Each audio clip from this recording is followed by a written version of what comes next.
చక్కటి ధర్మ సందేహం మన ముందుంది. దాన్ని నివృత్తి చేయడానికి మనతో పాటు ఉన్నారు ప్రముఖ ఆధ్యాత్మికవేత్త బ్రహ్మశ్రీ డాక్టర్ ప్రదీప్ జోషి గురుగారు. నమస్తే గురుగారు. శ్రీమాత్రే నమః. గురుగారు, మరి ఇవాల్టి ధర్మ సందేహం ఒకసారి చూద్దాము. చాలా ఇంట్రెస్టింగ్ గా ఉంది ధర్మ సందేహం. అంటే పునర్జన్మ గురించి అడుగుతున్నారు. నాకు కూడా చాలా ఇంట్రెస్టింగ్ గా అనిపిస్తోంది. ఏం సమాధానం మీ నోటి వెంట వస్తుందా అని. సో ఈరోజు వీడియో ప్లీజ్.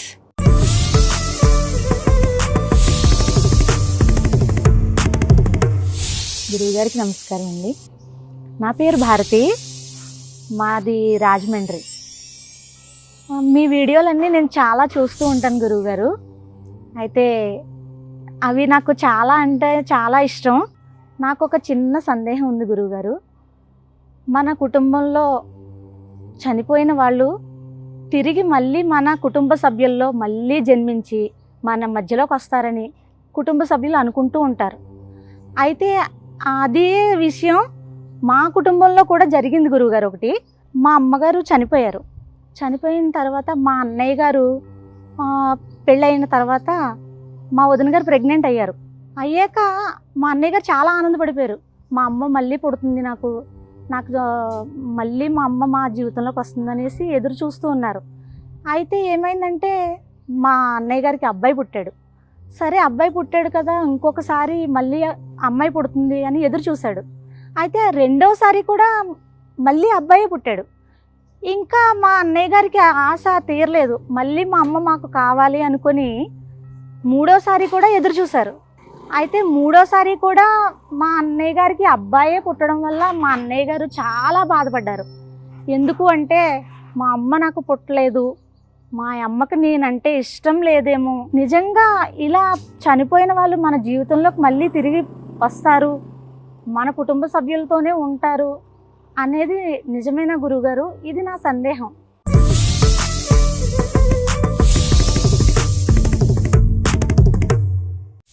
గురుగారు, భారతికి ఎక్స్టెన్షన్గా మీరు పర్మిషన్ ఇస్తే నా పర్సనల్ ఎక్స్పీరియన్స్ కూడా ఒకటి చెప్పాలనుకుంటున్నాను. నా పెళ్ళైన 6 నెలలకే మా మామగారు చనిపోయారు. మామగారికి నేను ప్రెగ్నెంట్ అని తెలిసింది. ఆ శుభవార్త ఆయన విన్నారు. తర్వాత హఠాత్తుగా హార్ట్ అటాక్లో వారు చనిపోయారు. కరెక్ట్గా 3వ దినం రోజు నాకు స్కానింగ్ ఉండింది. అదే రోజు బాబుకి హార్ట్ బీట్ స్టార్ట్ అయింది.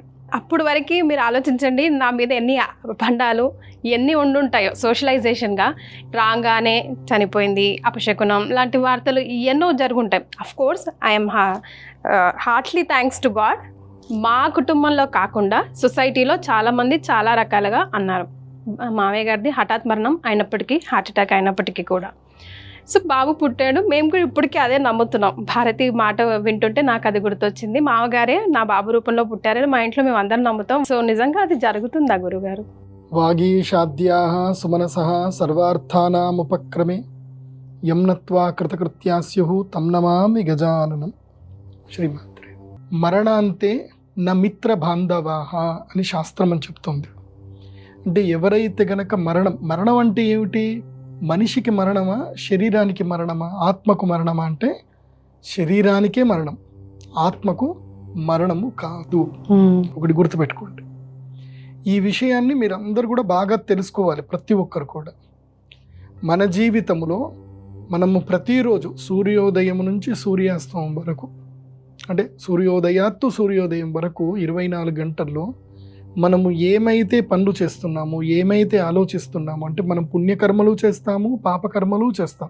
ఓకే, మనం చేసే ప్రతి ఒక్క కర్మకు కూడా మన భుజం మీద ఇక్కడ ఉంటారు. గుప్తుడు, చిత్రగుప్తుడు అని 2 ఉంటారు. మన భుజాల మీదే ఉంటారు. ప్రతి ఒక్కరికి ఉంటారు. ఈ గుప్తుడు, చిత్రగుప్తుడు ఏంటంటే మనం చేసే పుణ్యకర్మని, పాపకర్మని ఎప్పటికప్పుడు కూడా క్యాలిక్యులేషన్ చేస్తూనే ఉంటారు. మనం ఎప్పుడైతే నిద్రపోతామో, నిద్రపోయినప్పుడు ఒక సుప్త చేతన అవస్థలో ఉంటాం. ఆ అవస్థలో ఉన్నప్పుడు ఏంటంటే వీళ్ళు టాలీ చేసి వదిలేస్తారు. అంటే మనం జస్ట్ ఒక్క క్షణం సరిపోతుంది అంతే. ఒక 2 క్షణాల పాటు మనము మరణిస్తాం నిజం చెప్పాలంటే. అంటే మన ఆత్మని తీసుకొని వెళ్ళి అప్పచెప్పి పని చేసుకొని లెక్కలను రాసుకొని క్లియర్ చేస్తారు. ఎప్పటికప్పుడు బ్యాలెన్స్ షీట్ రెడీ ఉంటుంది మన శరీరానికి. అందుకోసమే నీకు రోజులు 3 అయ్యి అని కాదు, నిమిషాలు 3 అయ్యి అని ఉంటుంది. జ్యోతిష్ శాస్త్రంలో ఆయుష్ క్యాలిక్యులేషన్ చేయాలి అని అంటే బ్రీత్స్ క్యాలిక్యులేషన్ చేయాలి జ్యోతిష్ శాస్త్రం. కాబట్టి ఇప్పుడు వీళ్ళు అడిగే ప్రశ్న ఏంటిదంటే మరణించినటువంటి వ్యక్తి మళ్ళీ మా ఇంట్లో పుడతారా అని. మీకు ఇప్పుడు మీ ఫీలింగ్ ఏంటంటే మీ మామగారు మీ ఇంట్లోనే పుట్టారు అని మీ ఫీలింగ్, కానీ దీనికి ఫీలింగ్స్ తోటి సంబంధం లేదు. జ్యోతిష్ శాస్త్రం అనేది ప్రమాణబద్ధంగా ఉంటుంది. శాస్త్రం ఎప్పుడు ప్రమాణబద్ధంగా ఉంటుంది. ఒక మరణించినటువంటి వ్యక్తి తర్వాత ఇంట్లో ఇంకో వ్యక్తి పుడితే ఆ వ్యక్తి యొక్క జాతకము, ఆ వ్యక్తి మరణించిన సమయము, ఈ వ్యక్తి పుట్టిన జాతకం, ఈ మూడింటిని టాలీ చేస్తారు.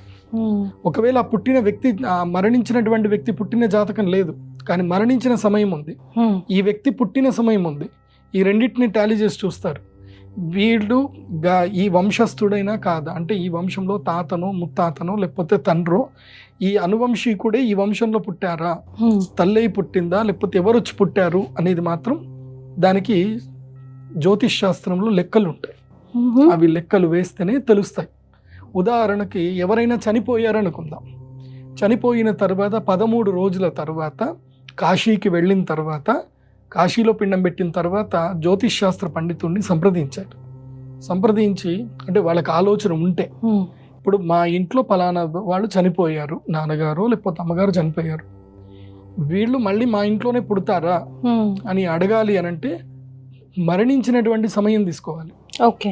ఆ మరణించిన సమయం చూస్తే ఆ మరణించినప్పుడు అష్టమ లగ్నం ఉంటుంది, అంటే అష్టమ భావం ఉంటుంది, లగ్నము అష్టమ భావం. ఈ రెండింటిని బట్టి వాళ్ళకి పూర్వజన్మ మళ్ళీ వచ్చేటువంటి జన్మ ఏంటి, వాళ్ళు ఇదే వంశంలో పుడతారా, ఇదే వంశంలో పుడితే ఎప్పుడు పుడతారు, వాళ్ళు పురుషులై పుడతారా స్త్రీలై పుడతారా, అది కూడా ఉంటుంది. ఎందుకోసమంటే ఇప్పుడు ఆమె ఏం అడిగింది అని అంటే మా అన్నయ్య వాళ్ళకి మా వదినకి మా అమ్మ చనిపోయింది మళ్ళీ మా అమ్మ పుడుతుంది అని అనుకున్నారు. ముగ్గురు మగపిల్లలు అన్నారు. ఎందుకు మేబీ ఆమె బతుకున్న రోజులు ఈ దిక్కుమాల ఆడజన్మ నాకు వద్దు, నాకు మగ జన్మ వస్తే బాగుండు అని కోరుకుందేమో. అప్పుడు ఎవరైనా దేవతలు తథాస్తు అన్నారేమో. అన్నప్పుడు మగపిల్లాడే పుట్టుండొచ్చు, వాడికి తెలియదు కదా ఆ విషయం. దీనికి నీకు ఒక లైవ్ ఎగ్జాంపుల్ చెప్తాను. నాకు తెలిసిన హైకోర్టు అడ్వకేట్ గారు ఉన్నారు. ఆవిడకి ప్రథమ సంతానము ఒక అమ్మాయి పుట్టింది. వాళ్ళు ఆ పాప జాతకం నాకు తీసుకొచ్చారు. ఈ పాప జాతకం చూడగానే నేను ఒకటే అడిగా, మీ నాన్నగారికి 2 పెళ్ళాలా అంటే మీ తాతగారికి 2 పెళ్ళాలా అని అడిగా. అవునండి అని అన్నారు. ఒక ఆవిడ చనిపోయిన తర్వాత ఇంకొక ఆవిడ పెళ్లి చేసుకున్నారా అని అడిగాను. అవునండి అన్నారు.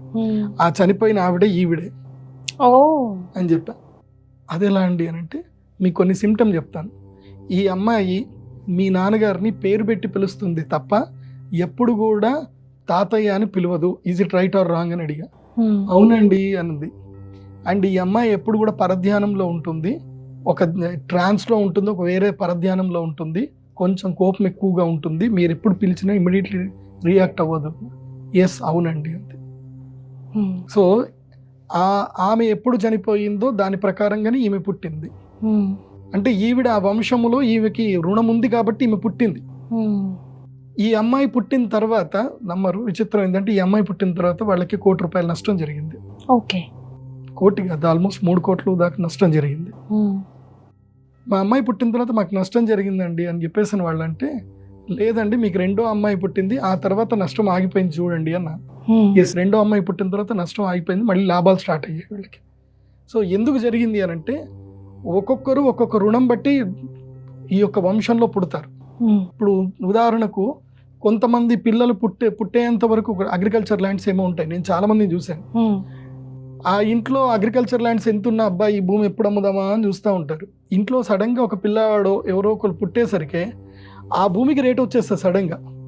వాళ్ళు ఆటోమేటిక్ ఒకటేసారి శ్రీమంతులు అయిపోతారు, కోటీశ్వర్లు అయిపోతారు. ఎవడు అనుభవించడానికి పుట్టారు, వాడు అనుభవించడానికి పుట్టాడు కాబట్టి దానికి రేటు పెరిగింది. కొంతమంది రుణంతో పుడతారు, ఇదంతా ఖాళీ చేయాలని పుడతారు కోపంతో. కొంతమంది పుట్టగానే ఇంట్లో ఉన్న ఆస్తులన్నీ పోతాయి. ఇలాంటివన్నీ జరుగుతాయి. కాబట్టి అందుకోసమే జ్యోతిష శాస్త్రము కీలకమైంది. ఎవరైనా ఇంట్లో పిల్లలు పుట్టగానే వాళ్ళ జాతకంలో ద్వితీయ స్థానాన్ని, భాగ్యస్థానాన్ని రెండింటిని చెక్ చేయాలి. పుట్టిన పిల్లలు పుట్టగానే ద్వితీయ స్థానము, 9వ స్థానం చూడడం వల్ల వీళ్ళ ఇంట్లో సంపద కలుగుతుందా, సంపద పోతుందా తెలిసిపోతుంది.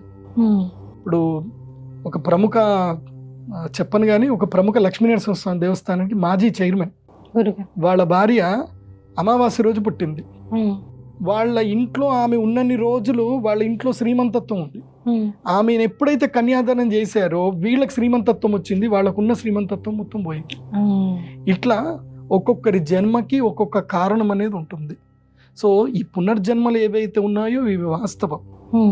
మీ వంశములో మీరు పుట్టాలని మీరు కోరుకోవద్దు. ఎవరికైనా వాళ్ళకి బలమైన కోరిక ఉంటే, ఆ సంకల్ప బలం ఉంటే వాళ్ళు మళ్ళీ ఆ వంశంలో పుడతారు, లేదంటే పుట్టరు.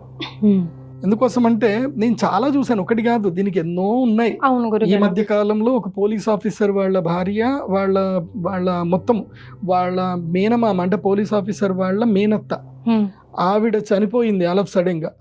అప్పటి నుంచి వాళ్ళ ఇంట్లో ఆడపిల్లలు అందరూ పుడుతున్నారు, ఆడపిల్లలే పుడుతున్నారు, మగపిల్లలు పుట్టట్లే. వాళ్ళందరికీ పెళ్ళైన తర్వాత వాళ్ళ మొగుళ్ళకు ఉద్యోగాలు పోతున్నాయి. ఇదేంటి? సో ఇలాంటివన్నీ కూడా ఉంటాయండి. అందుకే జ్యోతిష్ శాస్త్రము చాలా ముఖ్యమైనది. మంచి పండితులను, ఎవరికైతే గనక తత్వజ్ఞానము, కాలజ్ఞానము అన్నీ బాగా తెలిసిన పండితుల దగ్గరికి వెళ్ళి కూర్చొని ప్రశ్న అడగాలి. దీన్ని అష్టమంగళ ప్రశ్న అంటారు. ఓకే. ఈ అష్టమంగళ ప్రశ్న అడిగితే ఇది మృత్యువు గురించి, చనిపోయిన వాళ్ళు ఎప్పుడు పుడతారు, ఎక్కడ పుడతారు, వాళ్ళకి మోక్షం వచ్చిందా, వాళ్ళకి నెక్స్ట్ జన్మ ఏది రాబోతుంది, ఇవన్నీ కూడా జ్యోతిష్ శాస్త్రంలో చెప్పవచ్చు. రైట్. సో పునర్జన్మ అన్నది నిజమే భారతి గారు, గురుగారు వివరిస్తున్నట్టుగా. అయితే అమ్మాయి తిరిగి పుడుతుందా పుడతలేదా అన్నది అది కర్మఫలమే అంటున్నారు. దాన్ని జ్యోతిష శాస్త్రంలో కులంకుశంగా చూస్తే కానీ దానికి సరిగ్గా చెప్పలేమంటున్నారు గురుగారు. అయితే అంత మాత్రాన చేత అమ్మకి మీ మీద ప్రేమ లేదు అనడం మాత్రం వ్యర్థం, న్యాయం కూడా కాదు. చాలా సంతోషం గురుగారు, చాలా చక్కగా వివరించారు. ధన్యవాదాలు. శ్రీమాత్రే. నమస్కారం.